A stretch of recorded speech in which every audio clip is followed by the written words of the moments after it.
ये कुरकुरी डिश दोस्तों आलू की टिक्की नहीं है, बल्कि पंजाब की एक बहुत फेमस डिश जो कि इंटरनेट पे बहुत वायरल हो रही है। ये शरले हैं। स्पेशली ठंड में ही बनते हैं दोस्तों ये, और इनको बनाने का एक स्पेसिफिक तरीका होता है जिससे कि आपके आलू भी एकदम खिले खिले दिखेंगे, ऐसे एकदम क्रिस्पी रहेंगे। और जो भैया अपनी ट्रिक्स यूज करते हैं ना, वो भी मैं आपको इस वीडियो में जरूर बताऊंगा। तो फिर देर किस बात की दोस्तों, चलो फिर शुरू करते हैं। अब दोस्तों ये रेसिपी बनाने के लिए मैंने यहाँ पर नया आलू यूज किया है। शरले एक्चुअल में बनते ही नए आलू से है। पुराने आलू में क्या होता है कि स्टार्च जो है वो शुगर में क्रिस्टलाइज होना शुरू हो जाता है और वैक्सी होने लग जाता है। इसलिए दोस्तों ये हमेशा नए आलू से बनाया जाता है, जिससे स्वाद भी एकदम बढ़िया आता है और एकदम क्रिस्पी रिजल्ट आता है। आप बस आलू लेना, उनको अच्छे से धोना। ये देखो छोटे छोटे आलू हैं ये।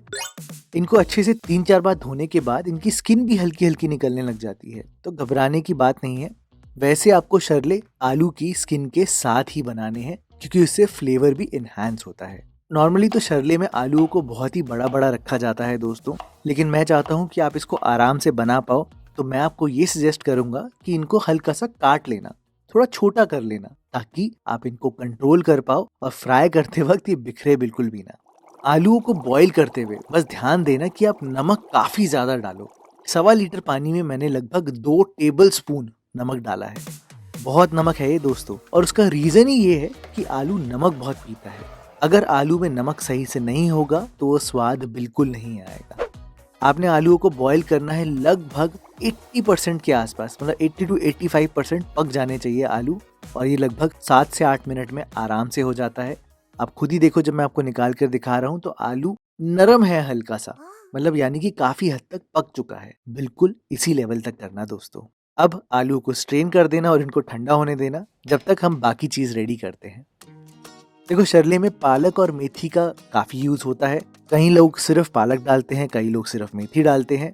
मेरा आपको सजेशन ये होगा कि पालक मेथी की क्वांटिटी कम रखना, आलू की क्वांटिटी ज्यादा रखना। मैंने लगभग 700 ग्राम आलू लिए हैं, तो सिर्फ उसका 25% यानी कि 150 से 175 ग्राम ही मेथी और पालक का यूज किया है। ये लगभग 90 ग्राम मेथी है और 80 ग्राम के आसपास पालक के पत्ते हैं। बस दोस्तों ज्यादा मत लेना, नहीं तो इनका ना टेक्सचर वैसा आएगा ना टेस्ट वैसा आएगा।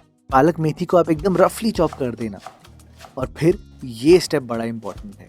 क्या करना है कि एक बड़ी सी परात में पालक मेथी को रखना और इसमें 1.5 टीस्पून नमक डालकर छोड़ देना। आप 5 मिनट में ही दोस्तों ऐसा होगा कि पालक और मेथी एकदम ढल से जाएंगे,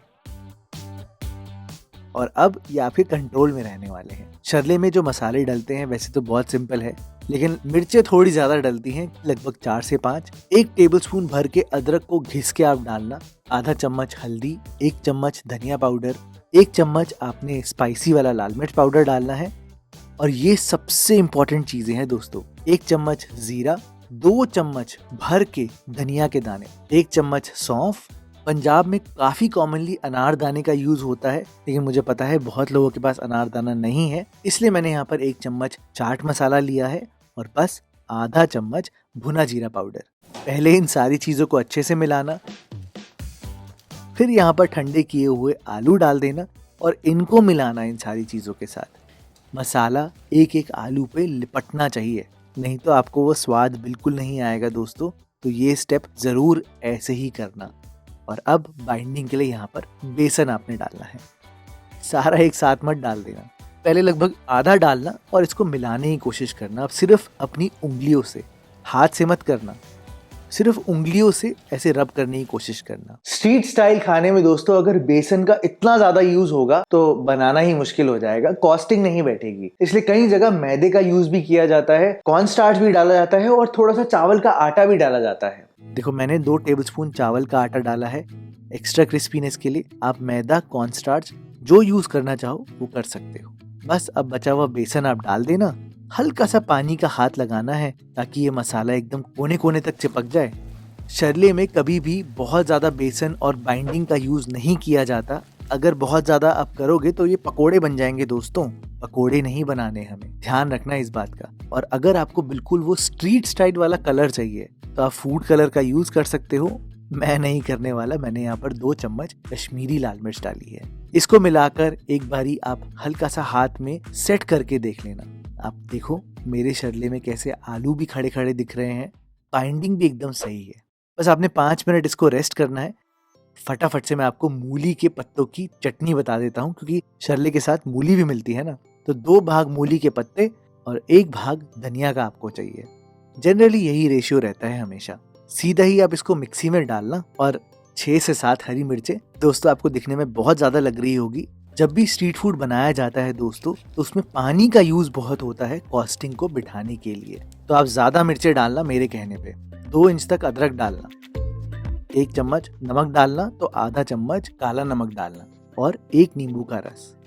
और अब आप देखो, मैंने यहाँ पर अभी सिर्फ 1/4 कप पानी डाला है। कम पानी डालकर पहले इसको दरदरा सा पीस लिया है। जानबूझकर दोस्तों पहले कम पानी डाला है। ये देखो रफली पिस गया ना सब कुछ। फिर अब आप यहाँ पर बाइंडर डालना। बहुत कॉमनली यूज किया जाता है बाइंडर, जैसे कि आलू भुजिया, बूंदी हो गई या बेसन की कोई भी आइटम डाल सकते हो आप। और इससे एक थिकनेस सी आ जाती है आपकी चटनी में, जिससे वो एकदम फ्लोइंग बनेगी। पानी और चटनी अलग नहीं होगा। और अब आप देखना, जो स्ट्रीट वाले भैया होते हैं वो इसमें भर भर के पानी डाल देते हैं। क्यों? क्योंकि मिर्चें काफी ज्यादा है, नमक भी स्ट्रांग है और जो मूली के पत्ते और धनिया का फ्लेवर है वो तो रिटेन रहेगा ही। आप खुद ही देखो कितनी कम चीजों से कितनी ज्यादा चटनी बन गई है। And that is how they do it guys. बस आप यहाँ पर अब भुना जीरा डालना और थोड़ी सी अजवाइन मैंने डाली है मूली के पत्तों की वजह से। लेकिन आप इसकी फ्लोइंग एबिलिटी देखो। ये जब आप डालोगे ना अपने शरले के ऊपर, तो एकदम परफेक्टली फ्लो होगी और बिल्कुल उसके साथ चिपकी रहेगी। अच्छा, शरले को शेप देना भी बहुत आसान है। मैं तो एक कटोरी का यूज कर रहा हूँ। छोटी सी कटोरी है, इजीली घरों में पड़ी होती है। बस अब इसमें हल्का सा तेल लगाना, थोड़ा सा हमारा शरले का मसाला रखना, उसको प्रेस करना, जोर से मत करना, बस हल्का सा प्रेस करना और आपको एकदम परफेक्ट शेप मिल जाएगी। मैंने अपने हाथ में इसको हल्का सेट किया है ताकि ये फ्राई करते वक्त बिखरे ना। हाँ, लेकिन फ्राई करने से पहले इनको शेप जरूर दे देना ताकि इनको थोड़ी हवा लगे और ये थोड़े सेट हो जाएं। ये दोस्तों बड़ी इंपॉर्टेंट ट्रिक है। अगर आपने सेट सही से किया होगा तो आप डायरेक्टली इसको तेल के ऊपर डाल सकते हो।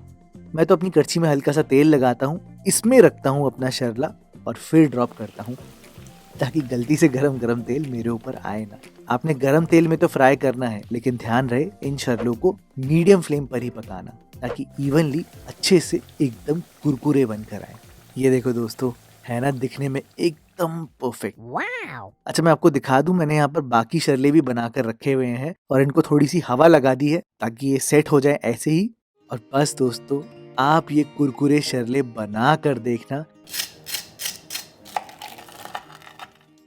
मूली के साथ मीठी इमली की चटनी हो, स्पाइसी वाली हरी चटनी हो, मजा ही आ जाएगा दोस्तों आपको इस ठंड में। आलू की टिक्की तो आपने बहुत खाई है दोस्तों। आलू का ये स्नैक बनाकर देखना, सच में जिसको भी खिलाओगे ना उसको हमेशा याद रहेगा।